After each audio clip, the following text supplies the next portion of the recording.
Standing in the eyes of the world.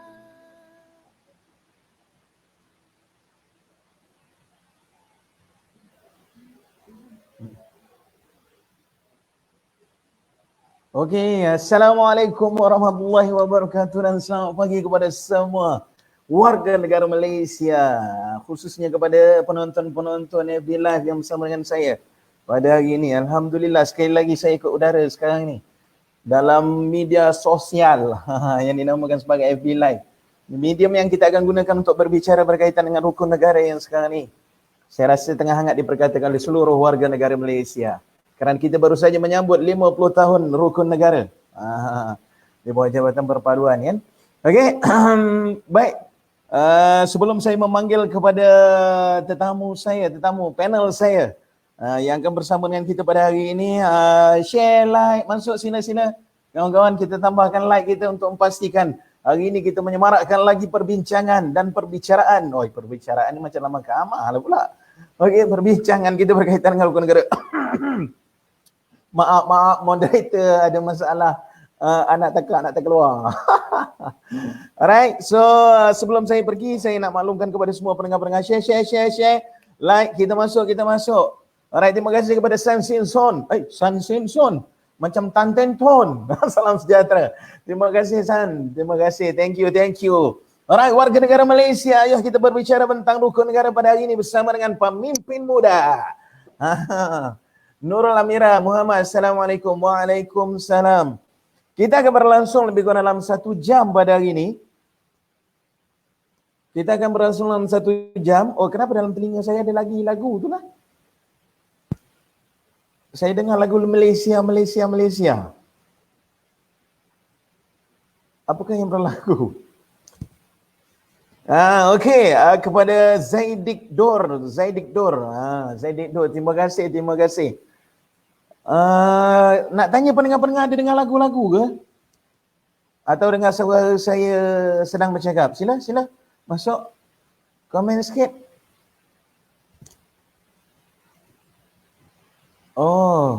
Okey, alright. Saya faham. Patutlah saya dengar. Nasib baik tak berhibur tadi. Terima kasih. Ya Allah. Terima kasih kepada Amam Marzuki Ali kita. Alamak, Tuan Marzuki. Ini antara coach senam aerobik yang terhebat. Right. Faisal. Ni Faisal. Terima kasih. Tak ada suara DJ je. Alamak, macam DJ Okey, untuk makluman kepada semua pendengar sebelum saya memanggil, kita ada 8 minit lagi akan ke udara. So kita ada lebih kurang dalam 3 sesi lah, insyaAllah kita akan berlangsung dalam 3 sesi. Setiap pusingan akan ada soalan daripada penonton atau pendengar. So saya akan maklumkan dan bacakan untuk dijawab oleh kita punya panel. InsyaAllah. Right, so insyaAllah kita akan berbicara dengan sangat menarik pada hari ini. Ada latar belakang. Okey, sebelum tu betul juga. Sebelum saya minta untuk kita nak kenal lebih lanjut dengan kita punya speaker, saya rasa elok saya perkenalkan dahulu siapa speaker kita agar semua orang dapat maklum kan speaker kita siapa. So dekat tangan saya ni ada maklumat sikit tentang speaker kita. Ni dia. Speaker kita bernama Alif Akmal bin Omar, merupakan YDP yang dipertua perwakilan pelajar Majlis Perwakilan Pelajar Universiti Putra Malaysia. Wah, ni orang hebat ni, pemimpin muda, bukan kaling-kaling ni orang Sarawak kata. Bukan kaling-kaling. Kita akan berbicara dengan pemimpin muda, generasi pelapis yang akan menentukan hala 7 negara di masa akan datang. Ni dia pemimpinnya, Alif Akmal. Seorang jejaka tampan. Kalau tuan-tuan tengok, kalau yang masih belum rumah tangga, insyaAllah ini antara calon-calon yang boleh diketengahkan. Alright, so Ali Akmal merupakan pelajar tahun 2 Bachelor Kejuruteraan Mekanikal dan Pembuatan daripada Universiti Putra Malaysia. Apa lagi? Berasal daripada Johor Bahru. Orang Johor. Luaskan kuasamu. Ya, anak keempat daripada 4 orang adik-beradik, merupakan anak bongsu dan mendapat pendidikan di Sekolah Adi Mata Rendah Sains Mara Pontian Johor. So nanti kita akan lebih detail bersama dengan Muhammad Alif dalam sembang rukun negara ini. Sementara itu saya minta rakan-rakan kita masuk share. Siapa? Zuriman, terima kasih. Azura Kak Leng, salam Azura binti Syawal.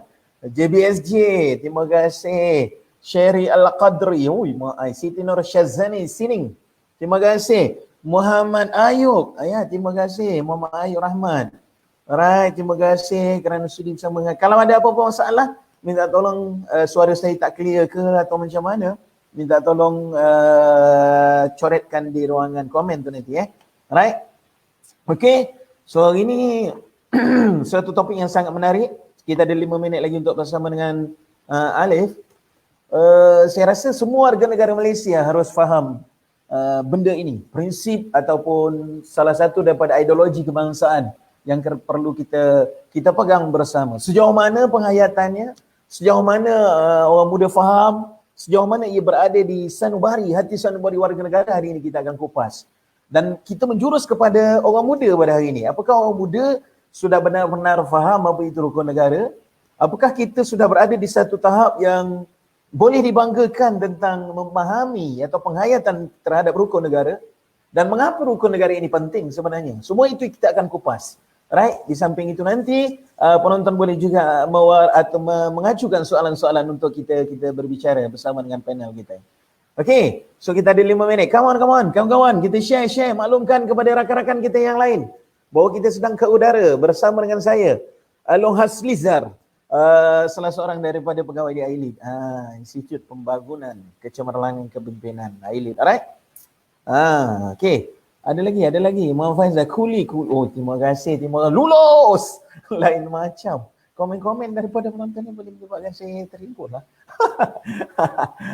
Okay. Lagi. Minta maaf. Hujan panas ni, moderator boleh tahan juga suara. Hari ni lupa minum air asam jawa.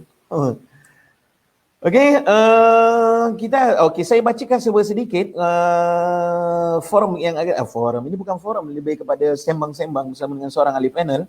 Kita akan jalankan dalam 3 pusingan. Kemudian pusingan kedua, moderator akan bacakan soalan daripada ruangan komen penonton untuk ahli panel menjawab.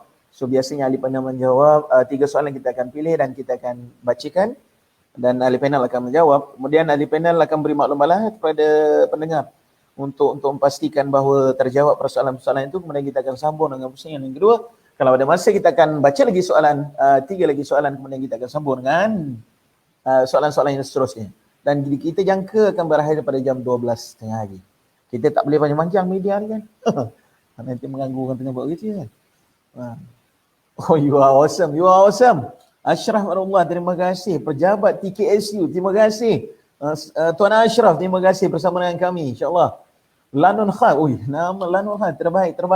Terima kasih. Okey, rukun negara, agenda negara yang sangat penting, perlu ada. Tak lama lagi kita akan berada pada bulan merdeka, iaitu bulan Ogos. Pada ketika itu nanti kita akan lagi menyemarakkan lagi. Alright, tetapi rukun negara bukan hanya bermusim, rukun negara harus berada di sanubari setiap warga negara Malaysia. Alright, so dia tidak boleh ada pada seseorang, tidak boleh ada pada sesetengah pihak, tetapi dia mesti berada dalam sanubari jiwa rakyat yang bernama Malaysia. Alright, so baru kita boleh. Cuma kita nak tengok sekarang ni dan kita nak sembang. Orang muda tahu macam mana. Kalau kita tahu orang tua dekat kampung ni kalau bercerita pasal rukun negara, khususnya yang berada di arena kemerdekaan tanah air pada ketika itu, menitis air mata untuk bicara tentang rukun negara. Sejauh mana anak muda kita sampai atau tahap penghayatannya dengan rukun negara. Alright. Okay, kita ada 2 minit. Boleh saya panggil panel kita? Okey, jejaka ahli panel kita. Assalamualaikum. Alif, mute Alif, mute. Assalamualaikum. Waalaikumsalam, dengar? Dengar, alhamdulillah. Ya, alhamdulillah. Alright. Ya, misai Cik Alif kita ni lain macam. Ini misai Piramli ni boleh cari makan. Allahu akbar. Apa khabar Alif? Alhamdulillah sihat. Tuan moderator, apa khabar? Alhamdulillah, macam inilah ceria-ceria selalu Alif. Ceria-ceria selalu. Alif daripada Universiti Putra Malaysia. Ya, betul. Dulu saya juga berada di situ. Saya masuk pada tahun 96 dan grad pada tahun 99. Allah, saya 1999 baru saja dilahirkan. Oh, okey. Alamak, Lim nampak macam tua lah sangat moderator ni. Okey, terima kasih Leif. Ada ramai rakan-rakan kita yang dah masuk. Kita minta dia orang share perbincangan kita ni agar semua orang khususnya dapat bersama dengan kita dalam perbincangan sembang rukun negara pada hari ini. Share rakan-rakan, silakan kita ada seminit lagi untuk bersama dengan ahli panel. Silakan bagi tahu rakan-rakan yang masa free. Mak ayah kita kalau ada FB silakan bagi tahu. Adik-adik yang berada di kampung silakan bagi tahu kerana rukun negara bukan hanya untuk orang bandar. Rukun negara bukan hanya untuk orang universiti. Rukun negara bukan hanya untuk penjawat awam, tapi rukun negara adalah untuk semua warga negara Malaysia. Betul ya? Betul. Alright, so kita ada Syazlina Prabu Nagarajan. Terima kasih. Good morning sir. Alright, Captain Prabu daripada ISN. Thank you sir. Hari ini kita akan berbicara berkaitan dengan rukun negara sir. Alright, bersama dengan anak muda. Ini antara generasi pemimpin pelapis negara akan datang. Sekarang ini sudah meletakkan dirinya berada di satu tahap yang tertinggi lah pada saya kalau dalam institusi pengajian tinggi. Seorang YDP yang dipertua Majlis Perwakilan Pelajar, bukan kaling-kaling orang ni. Jadi hari ini kita bersama dengan orang hebat, insyaAllah. Jadi saya harap penglibatan semua penonton untuk memastikan kita rancak lagi dalam sembang-sembang kita pada ini. Okey Leif, kita boleh bermula Leif InsyaAllah boleh. Okey Leif, Alhamdulillah sudah dapat bersama-sama sekali lagi. Terima kasih kepada rakan-rakan yang bersama yang ada dalam social media kita sekarang ni dalam FB Live. Hari ini saya bersama dengan saudara Alif Akmal, seorang YDP daripada Universiti Putra Malaysia. Leif, soalan yang pertama Leif. Alif adalah merupakan YDP betul?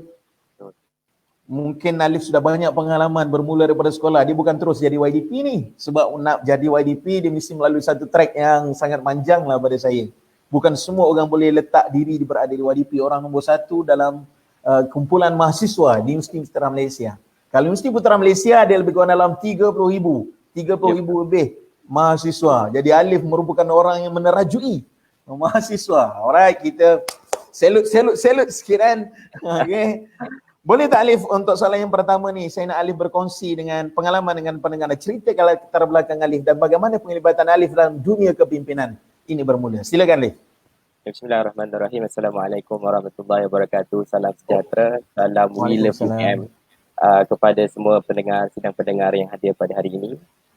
Pertamanya saya meletakkan terima kasih kepada Tuan Moderator dan juga pihak iLead KBS atas jemputan untuk berbicara eksklusif ini. Yang saya kira hari ini tajuk cukup menarik untuk kita bincangkan tentang perkara berkenaan dengan rukun negara. Yes. Bercakap soal peribadi saya, pertamanya saya ingin perkenalkan diri. Saya Alif Akmal bin Omar. Panjang ini boleh panggil Alif untuk bertanya soalan dan sebagainya. Merupakan sekarang ini menjawab jawatan sebagai yang dipertua Majlis Perwakilan Pelajar Universiti Putra Malaysia untuk sesi 2019-2020. Untuk sedikit berkenaan dengan sejarah hidup saya, sebelum ini mendapatkan pendidikan awal di peringkat menengah di Maktab Rendah San Semara Tun Dr. Ismail Pontian. Di sekolah dulu seperti yang Tuan Moderator kata tadi, untuk saya sampai ke tahap ini ada beberapa perkara yang saya lalui. Dalam mana untuk kita mencapai kepada dalam kita nak memimpin mahasiswa dalam mempersiapkan diri kita di peringkat universiti ini. Banyak skil yang saya lalui untuk kita menghadapi ke arah itu. Dari sudut pembinaan diri, nilai tambah dalam diri dan juga berbagai lagi skill ataupun kemahiran-kemahiran itu. Di Maktab Rendah San Semara atau MRSM kita sebut pada hari ini, saya merupakan lembaga disiplin pelajar yang menguruskan disiplin pelajar dan juga saya meneruskan pengajian di peringkat pra-ijazah ataupun sebelum masuk ke program meneruskan pengajian di Pusat Asosiasi Pertanian ataupun hari ini Asasi Sains Pertanian lah. Kemudian terapkan masuk dalam program ijazah sarjana muda di peringkat kejuruteraan mekanikal di bahagian kejuruteraan. Dan pada tahun pertamanya saya seperti mahasiswa biasa, tahun pertamanya kita mula mencari gaya bagaimana keadaan ataupun gaya kehidupan di universiti. Sebelum ini kita hanya dimomokkan ataupun dikabarkan kehidupan universiti berbeza dengan kehidupan di sekolah. Makanya saya mengambil langkah pertama. Pada tahun pertama saya memegang jawatan sebagai Exco Kepimpinan Diplomatik untuk satu persatuan mahasiswa Islam di Universiti Putra Malaysia. Dalam usaha saya mengenal pasti bagaimana kaedahnya berada di universiti dalam meningkatkan lagi kemahiran diri saya. Dan Alif masuk tahun bila? Tahun 1. Tahun bila? Tahun ni 2020. Sekitar 2018 sebenarnya saya masuk untuk asasi, kemudian masuk untuk tahun ijazah sarjana muda ataupun bachelor, program bachelor. Kemudian hari ni tahun tahun yang kedua lah, saya kira tahun kedua pengajian saya. Okay. So selepas daripada tahun pertama memegang jawatan exco saja, saya kembali pada tahun kedua saya bertanding untuk pemilihan majlis perwakilan pada UPM dan akhirnya alhamdulillah tercalon untuk mendapat yang dipertua majlis perwakilan pelajar pada sesi kali inilah. Bertanding fakulti college? Bertanding kerusi umum. Kerusi umum. Ya. Okey. So nak ceritanya satu perkara yang saya faham melalui fasa-fasa pembentukan ini, bukan sebanyak mana jawatan yang kita ada, tapi sebanyak mana kita memanfaatkan jawatan yang kita ada dalam pembinaan diri kita. Itu yang saya faham lah. Alhamdulillah. Selain daripada Persatuan Mahasiswa Islam, ada persatuan-persatuan lain yang Alif masuk? Ya, saya join juga persatuan-persatuan lain. Cumanya kita bergiat aktif sajalah. Bukanlah terlibat secara langsung dalam memimpin organisasi tersebut, tapi kita mengambil pengalaman dan sebagainya. Okey, bagaimana boleh terlibat nak masuk bertanding ni? Dipaksa ke atau memang secara sukarela nak masuk nak bertanding untuk Majlis Perwakilan Pelajar? Ya, pada awalnya memang kita melihatkan Majlis Perwakilan Pelajar satu organisasi pelajar terbesar di universiti dan ini memerlukan komitmen cukup besar. Kalau kita sebagai mahasiswa memerlukan komitmen cukup besar. Tapi selepas saya melihatkan ini satu peluang yang cukup baik untuk diri saya dalam mana saya mengetengahkan ataupun meningkatkan kebolehan diri saya dalam usaha juga untuk mengangkat suara mahasiswa, kebajikan mahasiswa. Sebab kita faham sepanjang tahun pertama pengajian saya, kita melihat banyak permasalahan yang berlaku di kalangan mahasiswa dari sudut terutamanya dari khususnya bahagian kebajikan lah, saya perkatakan. Maka tertimbul dalam hati saya, adakah kita mahu terus berada pada kedudukan eksekutif sebelum ini ataupun kita mahu untuk menjawat jawatan lebih tinggi untuk kita membawa suara mahasiswa lebih dekat kepada pentadbiran ataupun urusan universiti. Jadi saya mengambil keputusan, mengambil risiko, mengambil cabaran ini untuk bertanding dalam pemilihan Majlis Perwakilan Pelajar. Dan akhirnya alhamdulillah tercalon untuk menjadi Majlis Perwakilan Pelajar pada hari ini. Betul. Satu pengalaman baru yang menarik apabila kita bertanding masuk gambar atau pampang untuk orang mengundi kan. Itu satu pengalaman yang luar biasa. Tapi bila dah jadi MPP ni, YDP pula Alif, lagi luar biasa Alif. Right, so berdasarkan kepada apa yang Alif maklumkan tadi, sebagai seorang pemimpin di sebuah persatuan terbesar di UPM, bagaimana Alif berjaya mengurus masa? Mechanical kot, kejuruteraan, bukan kaleng-kaleng fakulti ni. Bukan kos yang biasa-biasa. Bagaimana Alif boleh berjaya untuk mengurus masa dan apa perancangan Alif nak bawa Universiti Putra Malaysia ni, mahasiswa dia ke mana untuk jangka masa yang akan datang? Silakan. Okay, baik. Pertamanya bila kita berbicara tentang komitmen, kita faham sebagai mahasiswa ni komitmennya pelbagai. Tambah-tambah lagi bila kita diangkat sebagai pemimpin mahasiswa, komitmen lagi berbagai lah. Dalam mana kita nak bahagikan masa kita sebagai seorang mahasiswa, dalam kita membagikan masa kita sebagai seorang pemimpin mahasiswa juga, itu memberikan satu kadang-kadang memberikan kita tekanan pada satu ketika lah. Cumanya yang boleh saya share kepada sidang penonton, yang pertama yang saya lakukan dalam mana mengurusan masa sebagai MPP adalah kita susun keutamaan itu, keutamaan program. Kita faham dalam satu tahap, satu masa, program yang perlu kita hadiri itu banyak.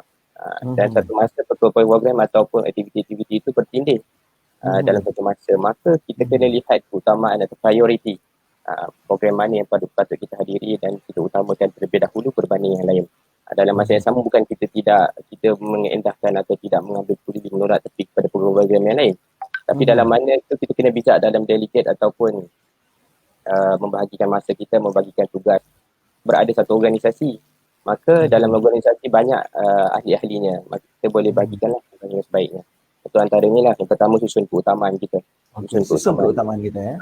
Yang kedua, satu yang saya amalkan sehingga kini adalah bagaimana hari ini kita setiap harilah saya akan review atau lihat plan esok hari pada hari ini untuk kita dapat gambaran secara rasa ataupun big picture bagaimana esok akan berlangsung.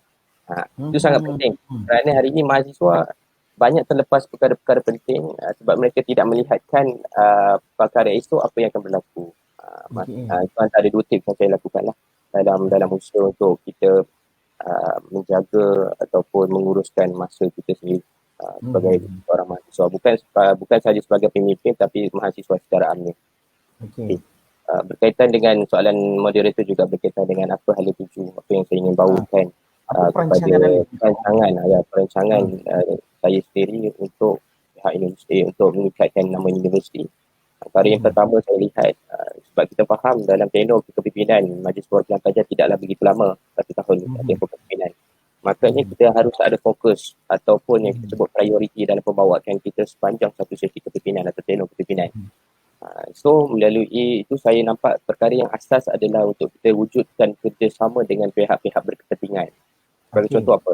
Contohnya yang pertama pihak pengurusan atau pentadbiran universiti. Yang kedua kita letakkan sebagai pelajar lah, kita jaga kerjasama hubungan dengan pelajar, dan yang ketiga dengan pihak yang luar. Pihak luar yang berkaitan dengan universiti. Ketiga-tiga kelompok ini sangat penting untuk kita mewujudkan kerjasama yang baik. Kerana mereka ini kita sebut hari ini sebagai stakeholders pada universiti. Kita perlu menjaga kerjasama dengan mereka.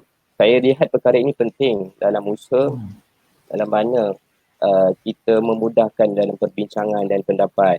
Kerana hari ini kalau kita faham MPP sendiri ditubuhkan sebagai organisasi pelajar dalam mengangkat suara mahasiswa, mengetengahkan isu kebajikan. Oleh itu sangat pentinglah untuk kita ada kerjasama ataupun kita ada satu medium kerjasama perhubungan yang baik dengan pelajar supaya masalah pelajar itu terus kepada kita untuk kita bawa ke pihak atasan. Pada saya itu sangat pentinglah dalam mana kita mencapai objektif ataupun yang kita ingin capai dalam persatuan atau MPP itu sendiri. Selain sebab kadang-kadang kita terikat tau, mana-mana mahasiswa pun daripada dulu sampai sekarang, apa yang dititik beratkan Majlis Perkumpulan Pelajar ni adalah lebih kepada kebajikan. Ada tak agaknya perancangan bagaimana kita nak membawa pemikiran mahasiswa untuk menjurus ke arah kenegaraan, untuk menjurus kepada semangat cintakan negara, kan? So, yalah kadang-kadang kita faham macam Alif, saya tengok planning Alif, perancangan masa, malam ada buat jurnal apa semua, sangat menarik. Kadang-kadang mahasiswa ni, yalah dia banyak mahasiswa kita ni, masa saya duduk universiti dulu, Persatuan Kepimpinan Pelajar, lelaki dia ada 10 orang ya, daripada 200 orang ahli. Yang perempuan yang paling ramai yang minat untuk aktiviti-aktiviti berkaitan dengan knowledge ni. Yang lelaki dia semua minat duduk highway, duduk main game kan. Jadi bagaimana agaknya Alif nak membawa mereka ni untuk duduk sekali memikirkan satu benda-benda yang topik-topik yang besar sikit yang menjurus kepada orang kata mahasiswa harus pikul bersama lah. Macam mana agaknya ni? Sebenarnya kalau kita faham sekarang di peringkat universiti, khususnya Universiti Putra Malaysia, kita ada beberapa lah kalau kita lihat program-program anjuran bersama persatuan dan sebagainya. Untuk kita kumpulkan persatuan-persatuan yang berbeza untuk kita mencapai lah diskusi dan sebagainya. Dan hari ini juga untuk pengetahuan semua Universiti Putra Malaysia kita ada Parlimen Mahasiswa, yang mana Parlimen Mahasiswa ini membincangkan berkenaan dengan isu-isu atau isu-isu yang dibawa dalam mengetengahkan masalah mahasiswa. Saya lihat ini satu wadah ataupun peringkat universiti, sidang Parlimen Mahasiswa, dia berkala lah.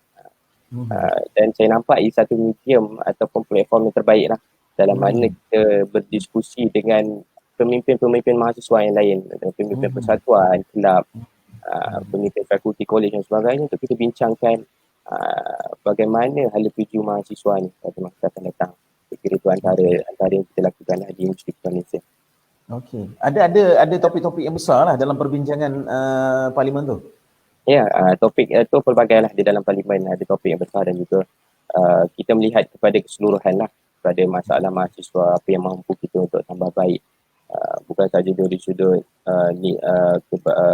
fasiliti universiti, tetapi juga kepada nilai dalam diri mahasiswa. Hari ini, untuk tambahannya lah, hari ini kita faham mahasiswa yang bergraduan ini dilihat kurang dari sudut nilainya.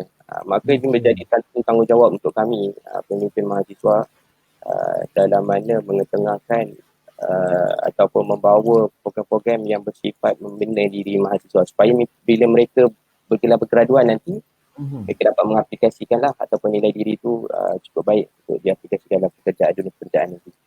Alright. Pada pandangan Alif, ada tak perbezaan dan persamaan di antara pemimpin menerajui universiti dan juga yang menerajui negara? Ada tak perbezaan atau persamaan yang boleh Alif ceritakan sedikit? Ya, semestinya ada perbezaan dalam mana kita menerajui kepimpinan di peringkat universiti dan juga negara. Kerana kita faham peringkat universiti ni skopnya lebih kecil berbanding dengan negara. Itu antara perbezaan yang ketara yang untuk kita lihat. Cumanya tarik juga untuk saya bincangkan persamaan untuk kita lihat kembali antara persamaan yang kita boleh lihat dalam memimpin di peringkat universiti dan negara. Kita faham dalam mana kita memegang organisasi ataupun menerajui apa-apa organisasi tidak mahupun peringkat universiti ataupun negara, tujuannya sama, iaitu mencapai ke arah kebaikan atau kemajuan. Betul? Sama ada contoh saya FPP di universiti ataupun pemimpin negara, mereka membawa organisasi ataupun negara ataupun universiti itu ke arah tujuan yang baik. Bagi contoh universiti kita ada visi dan misi universiti dalam kita nak mencapai. Itu antaranya lah yang boleh saya kaitkan perbandingan kepimpinan di peringkat universiti dan juga negara. Alright. Alif katakan tadi mentadbir ni ada persamaan sebab ialah semua nak membawa kepada halu tuju. Bagi kita pergi perincangan di lebih skop yang lebih besar sikit lah yang melibatkan negara, kerana kita tahu apabila kita berada di peringkat negeri IPT, automatically biasanya kita akan keluar. Ramai dari kalangan rakan-rakan saya yang apabila di peringkat IPT-nya memang menjadi seorang pemimpin, keluar nanti pasti akan menjadi pemimpin. Kalau tak pun dia akan disambar oleh pemimpin atau mana-mana orang yang berada di luar lah. Alright, bagaimana Alif melihat negara kita? Pertama, bagaimana Alif melihat negara kita? Yang sekarang ni kita hidup dalam bermasyarakat, betul? Daripada dah 63 tahun lebih lah kita merdeka. So memang kita tahu masyarakat, uniknya Malaysia ini ialah kerana masyarakatnya majmuk, berbilang kaum, berbilang agama, berbilang bangsa. Dalam perbezaan itu, apabila melihat kepada perbezaan itu, ada satu peristiwa yang saya rasa semua orang tahu. Pada 13 Mei 69 berlaku satu peristiwa yang besar yang menyebabkan kita bergaduh antara satu sama lain. Bagaimana agaknya kita nak mengelakkan daripada terjadinya kejadian yang sama? Kita tak nak lagi berlaku dah. Alright, apa yang dah berlaku pada 13 Mei 69 itu satu peristiwa yang sangat menggerikan. Walaupun kita tak ada, tetapi daripada cerita dan pembacaan kita melalui buku-buku, kita tahu peristiwa itu sangat mengerikan. Jadi bagaimana agaknya kita nak mengelak pandangan Alif sebagai orang muda yang sekarang ni mediumnya adalah media sosial. Macam kami dulu menulis surat ada lagi tau. Kad raya pun boleh pakai surat lagi. Jemputan kahwin pun pakai kad lagi. Jadi sekarang ni macam mana kita nak mengelakkan daripada terjadinya peristiwa yang sama? Kita tak nak lagi berlaku. Sila, pandangan Alif. Baik. Saya tertarik dengan Tuan Moderator ada sebutkan satu peristiwa berkaitan dengan 13 Mei 1969. Saya yakin dan pasti rakyat Malaysia keseluruhannya, tak kira bangsa ataupun agama dan lapisan masyarakat pun saya kira lapisan yang muda juga telah memahami tentang peristiwa 13 Mei 1969. Tapi sedikit untuk kita berbincang sikit mengenai peristiwa ini. Untuk pengetahuan semua, bulan Julai ini usia rukun negara telah memasuki separuh abad atau 50 tahun.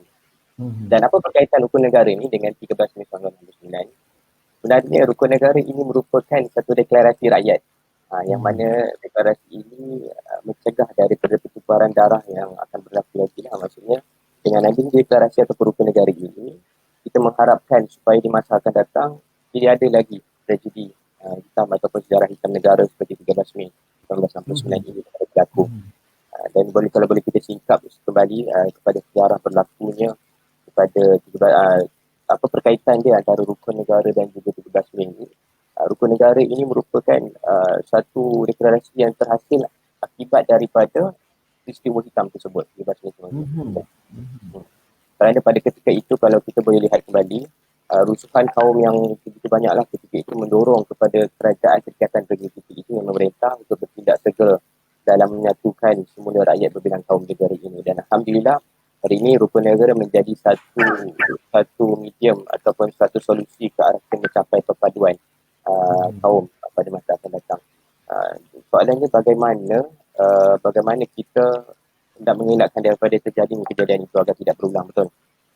Dalam kita memahami perkara itu, ada beberapa perkara yang perlu kita tengok ataupun kita faham dalam usaha untuk mengelakkan kejadian tersebut. Contohnya untuk saya berbicara lebih kepada peringkat kebangsaan, saya hari ini saya tertarik untuk berbicara di peringkat universiti. Apa yang perlu kita lakukan sebagai mahasiswa dalam mengelakkan dari terjadi kejadian tersebut. Antaranya, yang pertama adalah untuk kita mengadakan ataupun meraihkan program-program atau sambutan-sambutan bangsa dengan secara holistik lah, tidak terlibat saja kaum-kaum yang terlibat saja, tetapi melibatkan kepada seluruh kaum-kaum di Malaysia.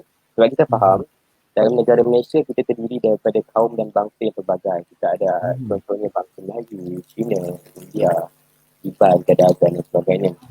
Maknanya setiap tahun akan ada sambutan-sambutan mengikut kepada bangsa-bangsa tersebut. Sebagai contoh, bangsa Melayu kita ada bangsa Melayu beragama Islam. Sebagai contoh kita ada sambutan Hari Raya Aidilfitri, Adha. Contohnya misalnya yang lain, contoh bangsa Cina kita ada sambutan Pesta Tanggung, kaum Hindu sebagai contoh kita ada di Bali dan Pusat dan sebagainya. Perkara-perkara ini biasaannya tingkat universiti kita harus sambut, bukan sahaja untuk kaum yang terlibat, tetapi melibatkan semua kaum-kaum yang lain. Kita membuka penyertaan kepada sambutan itu kepada semua kaum-kaum yang lain. Saya rasa dengan cara itu sebenarnya dapat untuk kita mengelakkan daripada kejadian berulang dalam kita mencapai kesefahaman ataupun perpaduan antara kaum. So lebih jelas kalau kita boleh ambil satu contoh, Pesta Tanglung yang diadakan di universiti. Pesta Tanglung adalah anjuran ataupun pesta daripada kaum Cina tu. So daripada mengadakan Pesta Tanglung ini, kita buka penyertaan kepada semua lapisan bangsa dan masyarakat untuk join bersama. Melalui perkara tersebut, kita akan menambah kefahaman kita berkenaan dengan Pesta Tanglung itu sendiri. Sebab sebelum ni mungkin kita pernah dengar dalam kelas di peringkat sekolah rendah dan sebagainya, kita dengar Pesta Tanglung, apa yang ada dalam Pesta Tanglung. Tapi kita kurang dari sudut praktikalnya sebab kita tidak nampak di depan mata. Tapi dengan adanya kita join ataupun semua bangsa bersatu untuk menyambut program-program yang tertentu, ia meningkatkan kefahaman kita bagaimana budaya bangsa-bangsa yang terhadir pada identiti mereka. Dan melalui kefahaman itu sebenarnya telah membawa kepada penerimaan kepada konsep perpaduan kita pada yang kita ingin capai pada hari ini. Itu yang pertama untuk dalam kita join ataupun menyambut program-program bangsa ini bersama-sama. Yang kedua, pada saya sangat penting dalam mana kita membudayakan satu budaya, iaitu layanan yang sama rata lah, maksudnya kita tidak bias ataupun kita tahu itu satu perkara yang susah untuk diubah, tapi itu bergantung ataupun bermula daripada individu sendiri, bagaimana kita membudayakan perkara tersebut. Yang kedua, yang ketiga berkaitan dengan kita perlu mengurangkan ataupun merapatkan jarak antara kaum antara kaum tersebut.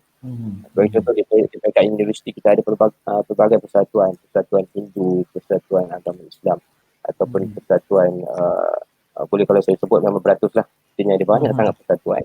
Kita boleh adakan kolaborasi dalam mengadakan program-program sukarelawanan sebagai contoh, ataupun program-program sukarelawan, program-program sifat memberi bantuan kepada mahasiswa. Kita boleh berkolaborasi bersama dalam usaha. Bila kita mengadakan program bersama, harapannya perancangan itu kita dalam rangka bersama lah.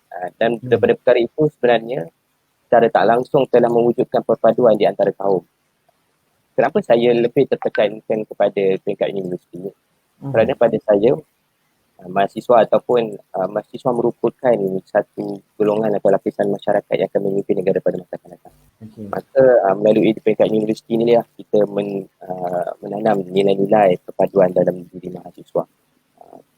Itu antara perkara-perkara yang boleh kita letakkanlah dalam usaha untuk kita mengelakkan daripada berlakunya kejadian tersebut. Kerana kita faham kejadian 13 Mei 1969 berpunca daripada ketidakfahaman ataupun perselisihan faham di antara kaum. Dan dengan cara yang saya sebutkan tadi tu, saya kira antara perkara, banyak lagi sebanyak perkara untuk kita ketengahkan, tapi itu antara perkara yang boleh kita lakukan dalam usaha untuk kita elakkan apa yang telah berlaku semua. Okey, sebelum saya nak bertanya lebih lanjut kepada Alif, kepada pendengar-pendengar boleh mengajukan soalan untuk saya bacakan untuk kita tujukan kepada ahli panel untuk ahli panel berjawab. Boleh, sila tuliskan apa sahaja pertanyaan untuk ditanyakan kepada moderator. Baik Alif, saya nampak apa yang Alif bincangkan ni, apa yang Alif katakan ni memang antara perkara yang dilaksanakan. Saya rasa berkaitan dengan perayaan bersama untuk kita raikan bersama tu, start daripada saya zaman universiti dulu, itulah benda yang kita lakukan. Biasanya kita buat. Daripada tahun 96, memang kalau masuk aja universiti, benda yang samalah yang kita buat. Dan saya rasa benda tu memang dah berlaku pun. Apakah dengan ialah kaedah yang sama, saya rasa kaedah yang sama yang kita buat, apakah sekarang ini kita nampak sudah ada peningkatan dalam aspek perpaduan di kalangan antara kita, ataupun kita perlu satu media atau metodologi yang baru untuk kita memberi penilaian, memberi penghayatan itu kepada golongan beliau khususnya. Sebab beliau dekat luar ni dia tengok benda yang sama lah, perayaan datang. Tapi biasanya kalau perayaan ni kita datang, yang datang ni orang tua-tua ya. Orang muda dia tak nak datang ni. Jadi bagaimana agaknya kita perlukan pendekatan yang baru untuk kita rapatkan lagi hubungan antara kita. Sila. Baik. Pertamanya kita harus bersyukur hari ini dunia mencapai kemajuan yang cukup baik dalam bidang teknologi, sebagai contoh media sosial. Pada saya, apa yang kita lakukan sebagai contoh 10 tahun yang lepas, kalau Tuan Moderator pada zaman Tuan Moderator berada di universiti, pada saya ia masih boleh dikekalkan pada zaman ini. Cuma perlu ada penambahbaikan dan sudut sambutan tu. Kita perlu memanfaatkan, hari ini kita ada media sosial yang hari ini menjadi medium yang begitu rapat dengan diri orang-orang muda pada hari ini. Betul. Maka saya lihat kadang-kadang program ini bukan tidak ada sambutan, tapi kurangnya dari sudut publicity, ataupun kadang masa tak tahu pun, ataupun pelajar ataupun orang-orang muda ni tidak tahu berkaitan dengan program-program tersebut. Betul. Atau sebenarnya dia tak nak ikut kot. Yang itu bergantung pada individu lah. Ada yang memang tak nak ikut. Tapi pada saya ada certain pelajar yang bila kita, ini saya lebih kepada pelajar lah. Ada certain pelajar bila kita bertanya mengenai program ini, mereka ibaratnya tak tahu. Itu nak ceritanya di sini mungkin dari sudut media ataupun publicity program-program tersebut agak kurang. Maka kita kena manfaatkan media tu ke arah yang beginilah. Sebab hari ini kita nampak media tu dia ada sisi yang baik dan sisi yang buruknya. Tapi macam tu lah. Maksudnya kita gunakan media ke arah dalam mana kita meningkatkan publicity ataupun program-program sambutan tersebut. Setakat ni yang Alif buat lah, setakat ni di UPM okey kot? InsyaAllah. UPM ada banyak juga program-program yang satunya sambutan-sambutan tu memang kita buka untuk penglibatan semua kaum yang lain. Dan juga sekarang di UPM banyak kolaborasi-kolaborasi antara persatuan. Saya kira usaha yang baik lah dalam memupuk kepada perpaduan dalam kalangan mahasiswa. Alright. So pendengar-pendengar silakan kita masuk untuk kita bertanya soalan kepada Alif. InsyaAllah Alif tak ada masalah pun. Ini orang-orang hebat ni dalam bab bercakap ni tak ada masalah. Saya tengok dekat dalam ni Alif, sikap punya ramai steady Alif. Saya setuju bila mana? Setuju saja. Ini mesti rakan-rakan exco lah ni. Okey, apabila kita bercakap pasal rukun negara, saya teruskan lagi untuk perbincangan sementara kita menanti rakan-rakan kita untuk bertanyakan soalan. Rukun negara, bila kita bercakap rukun negara, semua orang tahu Dave. Semua orang tahu. Kalau katakan ada lebih kurang dalam 34 juta penduduk Malaysia sekarang ni, 32.7 adalah tambah sikit, lebih kurang dalam 33 lah kata, kita ambil 33 juta penduduk Malaysia. Semua orang tahu tentang rukun negara. Saya rasa lah. Atau ada yang tak tahu, kalau dia tak tahu tu memang dia bukan lahir di Malaysia lah. Alright? Jadi semua orang tahu tentang tiap-tiap hari kalau dekat sekolah tu tiap-tiap hari Isnin lah. Maka kami rakyat Malaysia, kita pun baca kan prinsip sampai 5 prinsip. Di peringkat sekolah semua orang akan melafazkan rukun negara. Tapi persoalan dia sekarang ni Alif, rasa-rasalah macam mana, sudah betul-betul ke kita menghayati sebenarnya prinsip rukun negara ni? Orang muda ataupun kita hanya sekadar melafaz di padang kawat di sekolah, kalau dekat universiti ada ke? Dekat universiti ada ke baca ikrar rukun negara?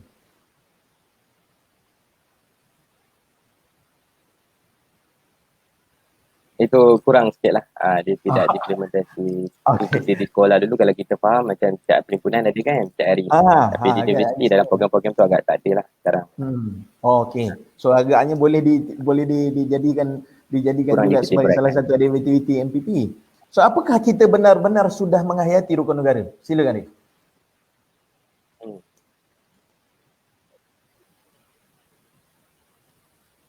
Okey, baik. Bercakap soal menghayati, dengar. Okey, menghayati kepada rukun negara. Memang kita sedar daripada zaman sekolah dulu, kita ada bacaan ikrar rukun negara sekolah menengah, sekolah rendah ada.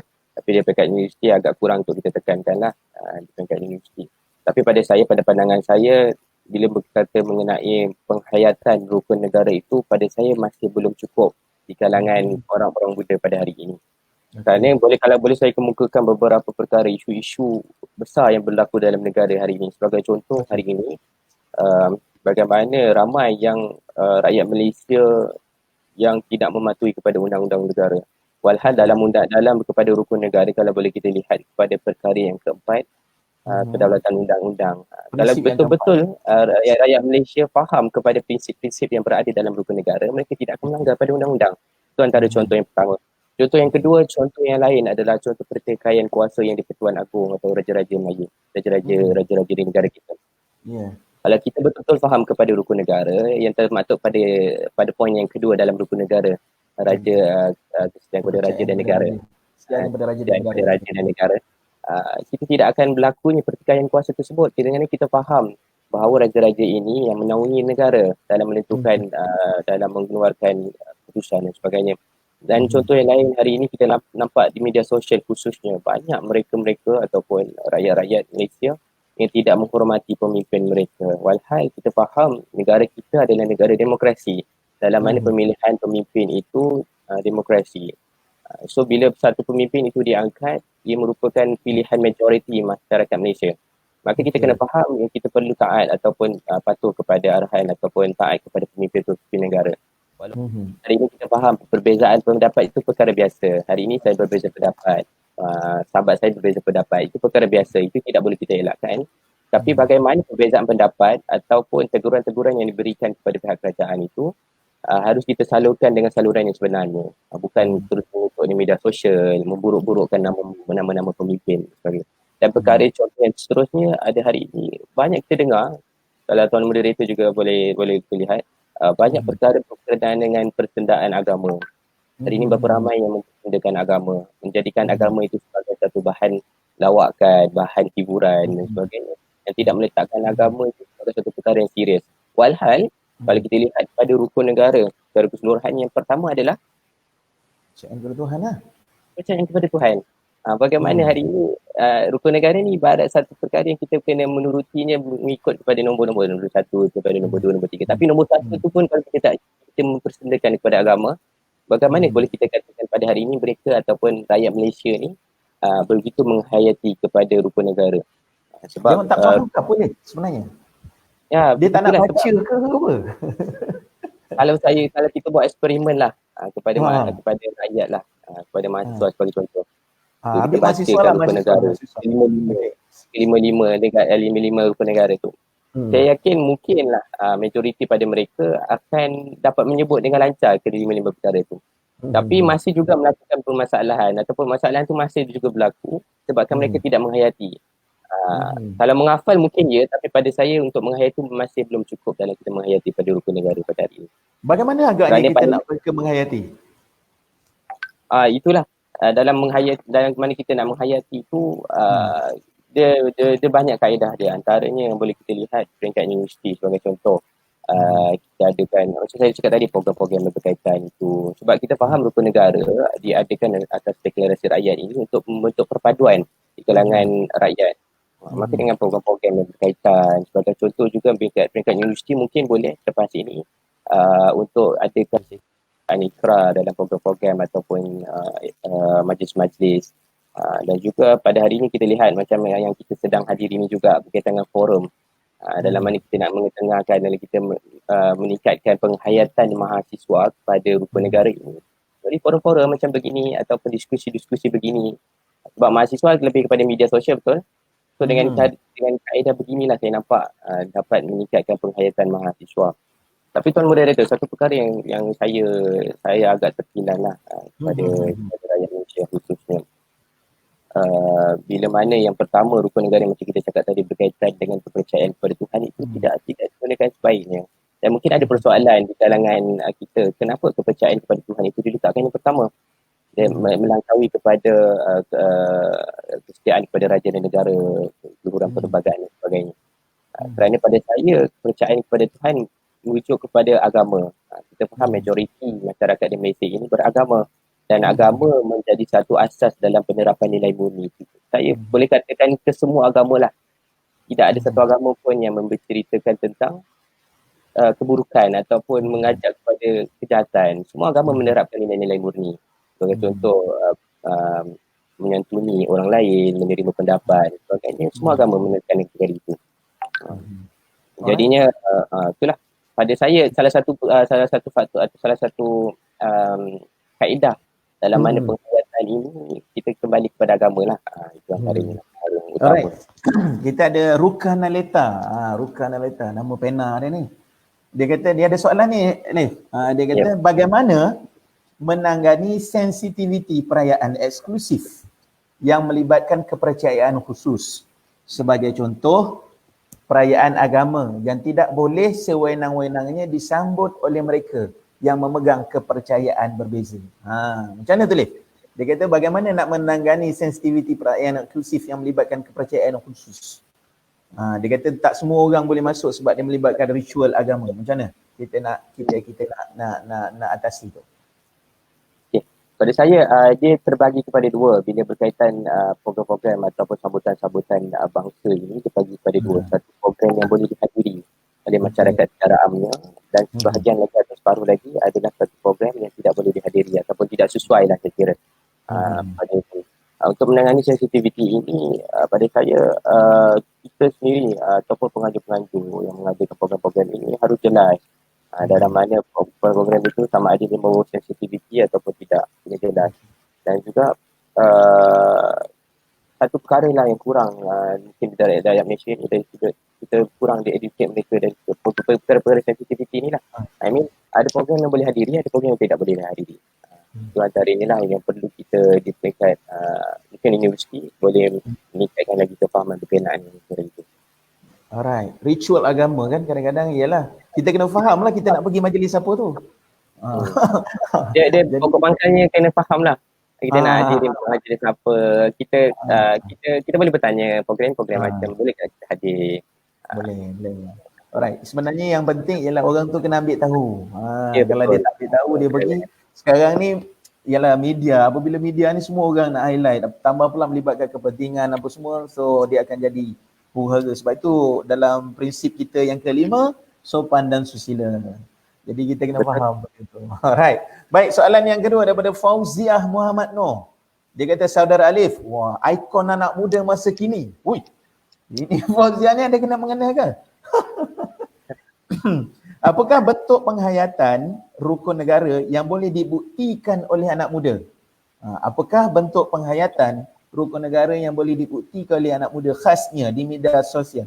Kerana banyak juga bukti kurangnya penghayatan ini dapat dikesan dibuat di kalangan netizen. Dia kata apa? Apakah bentuk penghayatan? Sila. Maksudnya bukti penghayatan yang nak katanya rakyat hari ini menghayati. Anak muda boleh buat bukti penghayatan di media sosial. Sekarang ni dia kata tengok di media sosial tak ada pun bukti yang anak muda ni hayati rukun negara. Macam-macam benda dia kata. Okay. Macam mana agak kita nak buat? Pada saya, sebenarnya media sosial ini kita nampak pada hari ini digunakan lebih, dia macam saya cakap tadi ada side baik dan side buruknya.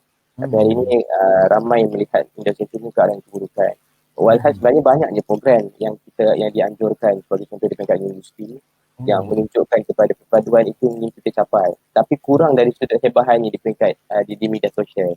Pada saya mungkin boleh dibanyakkan lagi publicity berkenaan program-program itu supaya media sosial lebih banyak ataupun penuh kalau kita cakap penuh dengan program-program yang begitu ataupun ke arah yang begitulah, bukannya dari sudut yang negatifnya media sosial.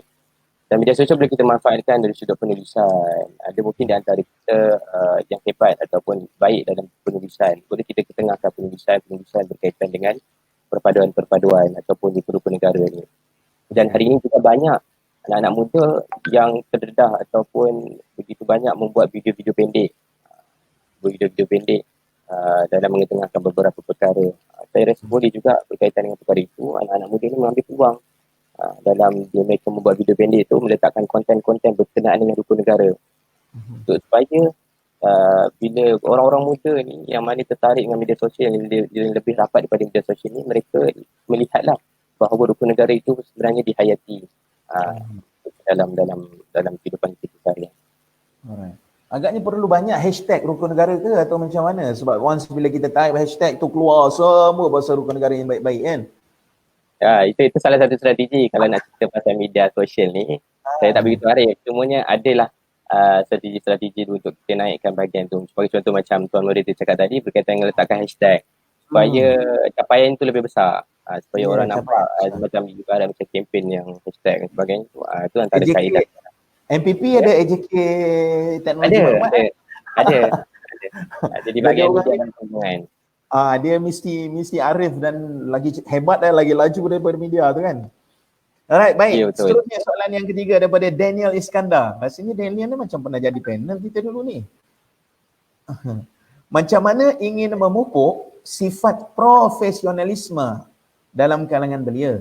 Adakah kerana kurangnya sifat kebersamaan atau belia terlalu memperjuangkan sifat individu? Sila. Profesional.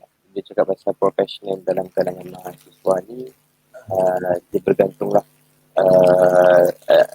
sama ada individu ataupun sama. Dia kata adakah kerana kurangnya sifat kebersamaan atau belia terlalu memperjuangkan sifat individu? Pada saya, dalam mewujudkan ni apa isma dalam diri orang anak-anak muda ni, dia banyak kaedah dia. Antaranya macam kita cakap tadi lah, mungkin kita lebih kepada program lah pada saya. Kita ada program-program yang ke arah meningkatkan profesional. Banyak sebenarnya program-program yang meningkatkan nilai atau pembangunan misalnya diri mahasiswa secara amnya. Sebagai contoh, program-program persoalan, kelawanan. Dan itu sebenarnya meningkatkan profesional diri dan diri mahasiswa secara tidak langsung. Lev, agaknya speaker Lev ada masalah ke? Bunyi bergema makin jauh tu. Makin jauh kan? Okey, dengar ke? Dengar. Alright. Tak maaf. Alright. Berbalik kepada soalan Daniel ni, terkadang yalah, media ni pun apabila kita tengok orang lebih mempamerkan individu, bukan mempamerkan nilai. Dan kalau kita tengok orang bisnes, biasanya dia akan tangkap kereta besar, dia akan tangkap beg besar, semua besar. Walhal bisnes ni sebenarnya adalah untuk memudahkan kerja orang lain, adalah untuk memberi peluang pekerjaan kepada orang lain, adalah untuk tolong orang susah. Jadi benda tu yang disembunyikan di sebalik nilai bersama itu. Pada pandangan saya lah, agak macam mana Lin? Betul ke? Itulah satu yang perkara yang kita lihatlah pada hari ini. Kita lihat mungkin macam Tuan Moderator cakap tadi berkaitan dengan nilai ataupun suatu orang bisnes lah yang mana mereka angkat. Mereka menunjukkan kemewahan. Padahal sebenarnya perkara yang bisnes itu merujuk kepada nilai untuk kita membantu sama. Betul? Itu antara. Cumanya pada saya macam saya cakap tadi, media sangat penting lah dalam mana kita mengetengahkan perkara-perkara tersebut. Rakyat Malaysia secara amnya lah perlu ada nilai, bukan setakat kepentingan individu. Kalau kita nak posting di media sosial sebagainya, bukan dari sudut kepentingan individu dalam populariti individu saja, tapi perlu ada nilai yang boleh berikan masyarakat, boleh manfaatkan daripada apa yang kita berikan. Sebagai contoh, mungkin dalam posting itu boleh kita letakkan juga kaedah-kaedah dalam mana kita mencapai kejayaan kita tu. Kita boleh share tips dan sebagainya. Itu pada saya bergantung pada individu.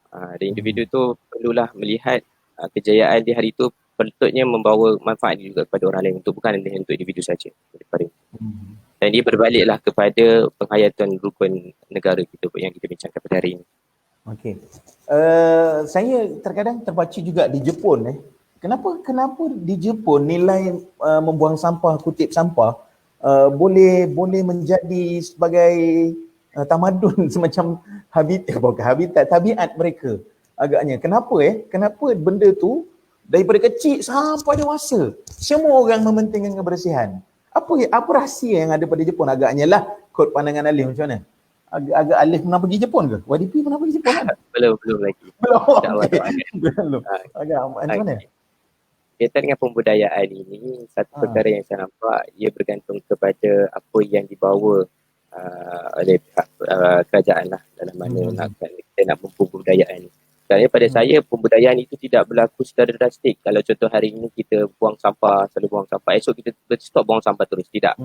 Tapi pembudayaan ini berlaku mungkin atas faktor daripada undang-undang ataupun yang diadakanlah sebagai contoh negara Singapura, negara Jepun. Mereka ada undang-undang yang menetapkan pembuangan sampah akan dikenakan denda ataupun perlu membayar dan sebagainya. Itu adalah undang-undang yang dikeluarkan kerajaan dalam usaha untuk mendapat mencapai inilah pembudayaan tersebut. Sekarang ini satu jangka masa yang panjang, tapi pembudayaan itu tidak mustahil boleh dilakukan. Pada saya lah. Alright. So soalan yang seterusnya, ada lagi soalan ni banyak betul ni. Nampak ni. Daus dia kata terbaik YDP, MPP, UPM. Daus no. Kemudian Zuraida. Dia kata Zuraida jauh. Oh, bukan. Ada lagi. Miklempio daripada Germani. Daripada Jerman pun ada tengok kita punya ni. Ni Nur Soleha. Mantap ulasan point YDP, MPP, UPM. Ramai peminat Alif ni. Baik, kita ambil satu lagi soalan sebelum kita pergi kepada soalan daripada saya. Daripada Kefli Sarif. Daripada Kefli Sarif. Saudara Kefli dia kata, wajarkah kita kekalkan rukun negara sedangkan orang tak hayati pun? Nampak? Ini drastik betul ni. Kita ubah rukun negara boleh? Soalan ni. Saya baca dalam nada dia lah. Wajarkah kita kekalkan rukun negara sedangkan orang tak hayati pun? Kita ubah rukun negara boleh? Macam mana Lif? Kita 50 tahun kalau kita nak sebut usia rukun negara ini, dan kewajaran itu masih ada pada saya, pada pendapat saya, untuk kita kekalkan rukun negara ini sebagai satu guideline dalam mana rakyat ini untuk sampai kepada perpaduan. Semuanya saya tertarik bila berkaitan dengan orang berkata mengenai tak menghayati, tak faham, tak ambil tahu. Sebenarnya kita kurang lihat kepada faktor kenapa rakyat tak ambil tahu. Bila saya berbicara mengenai faktor supaya kita lebih faham kenapa perkara ini tidak dihayati. Sebab the root cause kita kena tackle the root cause lah, ataupun faktor kenapa rakyat tak ambil tahu. Antaranya yang pertama berkaitan dengan globalisasi ataupun global hari ini, ideologi yang berlaku pada hari ini. Ideologi globalisasi ini adalah di mana contoh ideologi ini menekankan bahawa kita adalah global citizen, yang mana melihatkan kita kurang kesetiaan kepada negara kerana pemikiran kita bersifat global. Maksudnya rakyat ini lihat sebagai contoh human right, isu human right sebagai satu isu yang bersifat universal, tingkat global, tidak melihat kepada isu negara. Ini yang sangat penting untuk dilihat ideologi yang berlaku pada hari ini. Bagaimana globalisasi hari ini, rakyat tidak melihat kepada skop negara, tapi skop yang lebih besar, lebih besar itu skop global. Tertarik dengan perjuangan human right. Contoh ada human right di negara lain. Tapi dalam negara sendiri, human right itu tidak kita perjuangkan. Sebagai contoh hari ini mungkin satu pertubuhan yang besar, saya kira PBB, Persatuan Bangsa Bersatu. Mereka ditubuhkan dalam untuk menjaga kepentingan negara-negara sejagat, untuk keamanan negara sejagat. Tapi kita lupa bahawa dalam mencapai keamanan negara sejagat itu perlu adanya kolektif daripada negara-negara. Maksudnya keamanan negara Malaysia, keamanan negara Singapura, barulah keamanan sejagat itu mampu dicapai. Itu satu faktor yang besar. Yang kedua adalah kurangnya implementasi atau implementasi itu kurang konsisten. Kita faham dalam negara kita lebih 50 tahun mencapai kemerdekaan. Maksudnya pemerintah ataupun pemimpin saling berganti. Yang memegang tampuk kerajaan itu saling berganti. Makanya saya lihat pada pandangan saya implementasi itu agak kurang konsisten lah. Sebab bila beralih daripada pemimpin yang lain, kita faham setiap pemimpin ataupun yang memerajui kerajaan ini prioritinya, komitmennya berbagai. Oleh itu untuk setiap pemimpin ini dia ada prioriti yang perlu diletakkan. Dan kemungkinan ada contoh kalau kita sebut pemimpin A yang pertama kemudian hantar kepada pemimpin B. Pemimpin A ni memang prioritinya tentang rukun negara. Maksudnya dia menekankan kepada rakyat berkaitan dengan rukun negara. Tapi pemimpin B ini dia tidak melihat itu sebagai prioriti dalam kepimpinannya. Maka nak cakapnya di sini implementasi itu tak konsisten. Itu antara punca lah kenapa perkara itu berlaku. Sebab kalau kita faham dia konsistensi itu sangat penting dalam kita drive the nation, memberi inspirasi kepada rakyat untuk dalam perpaduan. Yang ketiga boleh ringkasnya berkaitan dengan sistem pendidikan. Sebab hari ini sistem pendidikan, saya rasa soalan saudara tadi berkaitan dengan hanya membaca sahaja, tidak menghayati sebagainya. Sebab kita lihat sistem pendidikan ini juga kurang konsisten pada pendapat saya lah. Sebab kalau kita lihat pengamanan ataupun pembacaan rukun negara di sekolah itu hanya bersifat kosmetik saja. Jadi maksudnya hanya just ritual harian dan tidak ada penghayatan itu kurang. Maksudnya mungkin di peringkat sekolah sendiri perlunya ada program-program yang melibat yang menekankan tentang perkara-perkara yang masuk dalam rukun negara ini. Sebab antaranya kita tempat tu kenapa rakyat ni tak boleh tahu kita nak rukun negara. Turun naik Rif Sekejap tahun ni semarak bagian nak gerak. Lepas tu tahun depan dan slow. Tak ada consistency. Jadi kempen-kempen ni, program-program rukun negara ni bermusim agaknya. Alright, baik, soalan yang seterusnya. Terima kasih. Nanti kita akan tanya lagi, kita akan ambil lagi soalan-soalan daripada rakan-rakan kita. Saya nak tanya Alif, agaknya bagaimana kita nak meningkatkan lagi kefahaman rukun negara ni? Bagaimana kita nak meningkatkan? Adakah ada sekarang ni nampaknya dah okey lah kot ke baru-baru ni kita dikejutkan macam-macam cerita, jatah negara, bendera terbalik, bakar bendera semua sekali. So, agaknya pada pandangan Alif, level penghayatan kefahaman rukun negara ni setakat mana untuk rakyat Malaysia? Itulah pada saya kalau kita nak cakap pasal level dan cara untuk kita ukur level penghayatan rukun negara ini tidak lain tidak bukan kita lihat kepada rakyat Malaysia sendiri ni. Bagaimana hari ini isu yang berlaku makin banyak, isu jatah negara tunggal terbalik, bendera tunggal terbalik dan sebagainya. Menunjukkan rakyat Malaysia makin hari makin kurang penghayatan kepada rukun negara. Atau kalau kita boleh lihat mungkin anak muda sini memang ada mungkin memang kalau kita macam saya cakap tadi eksperimen kan, bukan nak cakap penghayatan saja. Kalau cakap hafal pun belum tentu mereka menghafal pada rukun-rukun negara ini. Pada saya untuk cakap tahap level itu masih kurang dari kalangan rakyat Malaysia berkenaan dengan level rukun negara. Okey, kalau katakan kita ambil sampel pembuktian COVID-19 ni macam mana? Masa lockdown apa semua tu, itu boleh dijadikan sebagai ukuran? Sampel dari situ? Pematuhan kepada arahan pemimpin. Contohnya baru ni kan kita COVID-19 ni kan, negara luar Indonesia menangis dia. Saya tengok video tu kan bagaimana rakyat Malaysia boleh bergotong royong bersama-sama, boleh tanpa kira kaum semua semasa lockdown yang berlaku baru-baru ni. Itu boleh dijadikan sampel agaknya. Macam mana? Ya, boleh juga. Boleh untuk kita lihat perkara tersebut. Sebab kalau kita lihat hari ini COVID-19 tu memberi kesan untuk negara kita. Dan hari ini dengan adanya peraturan-peraturan ataupun arahan daripada kerajaan tentang pasal PKP ini, rakyat dilihat makin baiklah dalam mematuhi perkara tersebut. Cumanya macam saya cakap tadi, dia ada bahagian yang kita mencapai penghayatan lebih, ada bahagian yang kita masih kurang lagi penghayatan tersebut. Sebab itu mungkin kalau kita lihat dalam isu COVID-19 ini, rakyat mudah mematuhi kepada arahan pemimpin negara atau kerajaan kenaan dengan SOP ataupun penjarakan sosial dan sebagainya. Tapi itu dari sudut yang begitu. Tapi pada saya dari sudut yang lainnya, ada beberapa bahagian lagi yang rakyat masih kurang dari sudut penghayatan tersebut. Tapi dari itu perlu kita tackle lah dari masa ke masa. Okay. So tapi boleh dibanggakan agaknya Leif kan? Sebab kita tengok mereka yang kononnya hak asasi yang memperjuangkan hak asasi sekarang dah berapa juta kes kan? Indonesia pun dah semakin naik kes dia, tapi alhamdulillah negara kita once apabila pemimpin memerintah untuk kita lockdown, kita PKP, kita PKPP, semua alhamdulillah. Bolehlah kita jadikan ukuran antara yang terbaik lah kan? Okey, soalan yang seterusnya ni. Ada beberapa negara di dunia dia sangat menitik beratkan pasal semangat patriotisme. Kita tahu kan kalau kita tengok filem-filem India, yang antara negara-negara yang sangat menitik beratkan pasal patriotisme. Thailand, Indonesia, mereka melakukan pelbagai cara untuk membangkit rasa kasih dan sayang rakyatnya kepada negara. Apakah Alif rasa langkah-langkah yang diambil oleh kerajaan sekarang ini sudah cukup baik untuk kita membangkitkan semangat yang didikan dengan beliau? Okay. Pada saya tindakan ataupun langkah-langkah daripada kerajaan cukup baiklah untuk kita lihat secara detail apa yang kerajaan telah lakukan. Kerajaan sudah ambil langkah ke arah mewujudkan semangat patriotisme di kalangan rakyat Malaysia. Antaranya kalau kita lihat perkara yang setiap tahun berlaku berkaitan dengan sambutan bulan kemerdekaan, dalam mana kita mengimbau kembali bagaimana kemerdekaan yang hari ini kita kecapi datangnya daripada darah ataupun pejuang-pejuang negara. Dan itu sebenarnya meningkatkan lagi semangat pun rasa terima kasihnya rakyat Malaysia ini kepada pejuang-pejuang negara dan meningkatkan perpaduan negara lah.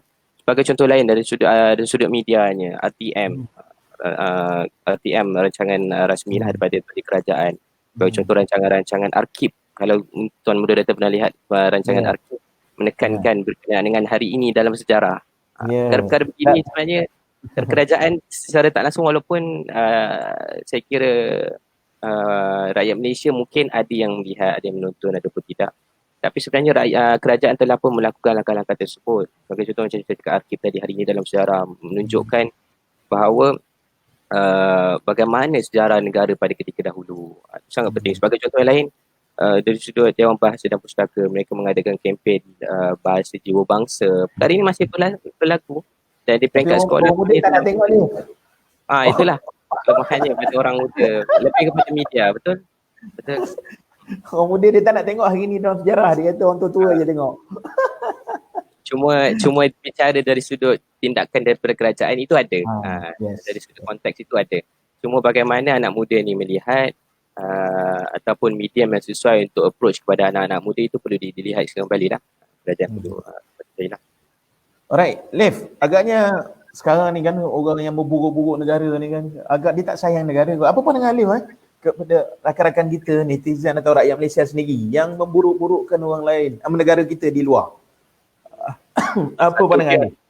Satunya saya lihat mereka yang memburuk-burukkan negara ini, mungkin satunya mereka memang pendapat sendiri, tapi lebih kepada dalam mereka ni terpengaruh sebenarnya dengan mereka pengaruh dengan media sosial, melihatkan mungkin ada beberapa orang berpengaruh mengatakan pendapat begini dan begini, mereka terpengaruh dan akhirnya mereka memburukkan nama Malaysia di luar. Dan perkara ini sepatutnya tidak berlaku lah, kerana kita dilahirkan di negara ini, kita dibesarkan di negara ini, dapat banyak sangat kemudahan daripada negara ini.